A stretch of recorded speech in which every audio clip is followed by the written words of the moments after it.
आज काहीतरी विशेष दिसतंय. काय विशेष आहे मग आज? लय जोरात. अरे माझ्या क्लासाना एक मुलगी ती माझ्याकडे बघून असली काल. म्हटलं आज प्रपोज करून टाकू. मग तुझ्यासाठी एक शायरी सांगू का? हा सांग ना. तू सांग म्हणजे मी तिला सांगल ती शायरी प्रपोज झाल्यावर. मग ऐक.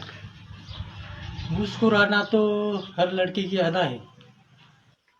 वाह वाह वाह वाह. जो इसे प्यार समझे वो सबसे बड़ा गधा है.